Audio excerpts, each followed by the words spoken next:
Hello, everybody. I want to talk a little bit about the term having a horse on the bit.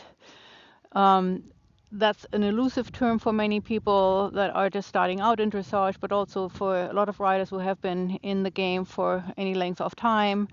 And to the beginning eye and mind, usually on the bit means the horse is in a somewhat rounded fashion, visibly from the side, mostly that the neck curvature seems to be more round than straight.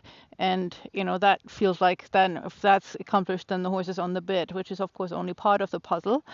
So I want to go a little bit about into what the circle of aids means and how to apply the different aids in order to get the horse to really come onto the bit. And there are so many different explanations, but I'll give you just what my take is.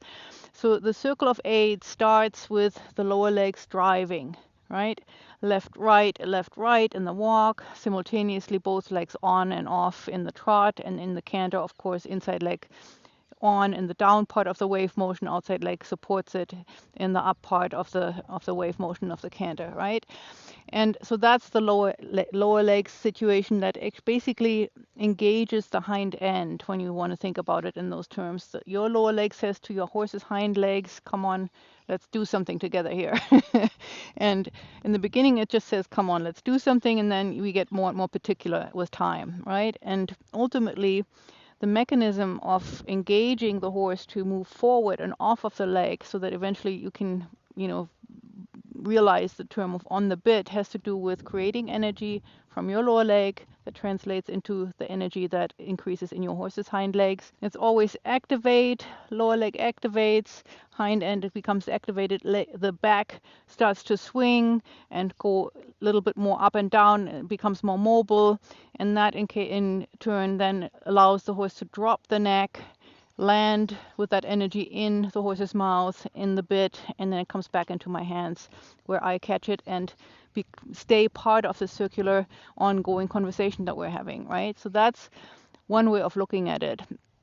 Now, to invite the horse to become part of this circular arrangement of energies that we're creating, there are different exercises that you can use. And I will just show you the very basics today. I'm just going to go into a walk and I'll show you a little bit of how I engage. Of course, my whole body, I don't want to go into all of the details right now, but my whole body, of course, has to become part of this flow of energy in the walk, in the halt, in the trot, in the canter, all three gaits.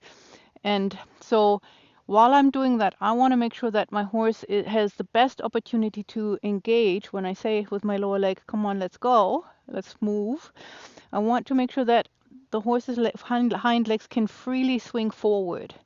And in order to do that, in the walk especially, you have to make sure that you become part of the horse's motion so that there's nothing inhibiting the horse to move freely with all four legs, right? And the easiest way to do that is to become, part of this left hind leg, left front leg, kind of side. When that pair of legs swings forward, your part of your vertical half of your body can swing with the horse that way, and the other way around. Right hind leg and right front leg move forward, then your whole body half vertically aligned swings forward. And so you're going to go into a little bit of this, what I call the shoulder to shoulder motion in the walk.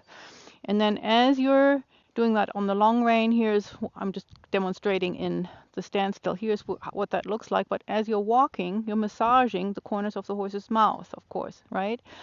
And you're not really doing anything unnatural, because when the horse walks, the horse's head swings forward and sideways a little bit. And if you had a pencil underneath the horse's chin, it would create an elliptic figure, like a forward moving infinity sign, a figure of 8, right? And so you're becoming part of this, forward, sideways, kind of elliptical, wave-like motion that needs just a little bit of following and then support on the horse's part, right? And so as you're following, when your left shoulder goes back, your left leg goes on, your left hand comes back.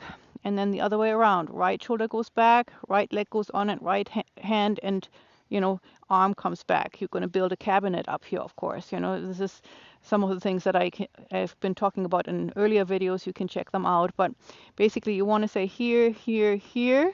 And as you're doing that, as you're continuously engaging the horse's hind end in the smallest, most minimal way, as you're following his or her motion, the back starts to swing freely, although we're sitting on them, and then the neck wants to drop.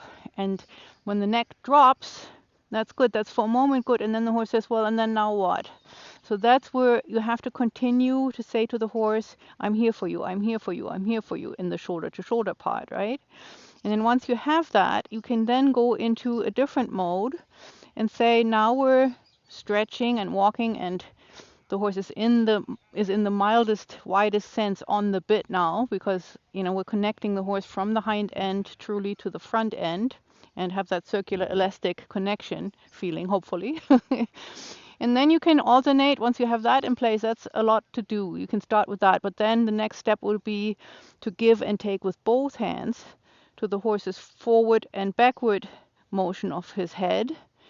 And that is, you can stop then starting to, using your shoulders so much. You become a little bit more quiet and just let the horse take you with his normal medium walk swing, right? And then as you're giving and taking with both hands, counter your belly button coming forward. I'm just demonstrating this here in the standstill. I don't know how helpful that is. I'll do it in the walk in a moment. But your lower legs still go left, right. Your lower legs always have to start by activating the hind end. That is the bottom and the beginning and the most important part of all the ideas that you have about having a horse on the bit. So I'm going to demonstrate this a little bit. I'll take Spidey here off to the side a little bit, and we're just going to go into this, just the easiest going little bit of a sleepy walk, because I've been standing and walking and it's talking, and it's been a hot morning here. So here we are, just walking shoulder to shoulder, and you can see my shoulders are following Spidey's shoulders. I'm almost on a buckle long rein here. And this is kind of the nicest, easiest way for the horse to understand that you understand him or her and the way they are moving through their body. And that you, as the rider, say to them, I'm here, I'm sitting on top of you, but I'm also totally happy to follow your motion before I want to start to influence it. That is always the nicest and kindest way to start a conversation with somebody. You listen first, you see what kind of walk do I have today. Is it a little stiff? Is it very animated? Is it perhaps a little nervous or prancy even? And all you're going to say in your head is, I am here with you. We're just complementing each other is the word that I was looking for. We're complementing each other. We're moving together as one, and we're absorbing each other's motion, and we're supporting each other in the different ways that is only possible between horse and rider, which is miraculous and wonderful and forever amazing to behold, right? So here you're starting to see now how Spidey is stretching forward, downward, as I'm very loosely and gently just touching each side of his mouth a little bit. And then I'm going to go and caterpillar up on the reins, meaning every time one of my hands takes back, I'm going to take a little bit up on the rein and make them a little bit shorter. So, and now, while I still maintain my lower leg left-right input, and now we're starting to be a little bit closer to what maybe a working frame could look like, right? And so I'm starting to go into a few steps of medium walk, both hands giving and taking, and before you know it, because my lower legs keep on moving and saying, come on, to his hind end, he is actually in his own way quite compliant and happy to stay in this beautiful circular connection that we just created, right? And granted, it will not be this easy and this smooth, probably, if you haven't experimented with some of these elements before, but give it time. Really, really, I want to say to you, if your aim is to build a willing, happy partner as you're riding, in all these wonderful ways that we're calling dressage, start with really taking some time to get familiar and programming yourself with a shoulder-to-shoulder walk, And then you can go into this walk that we're demonstrating right now, which is a medium walk where both hands give and take, count at the belly button, lower legs are going left, right.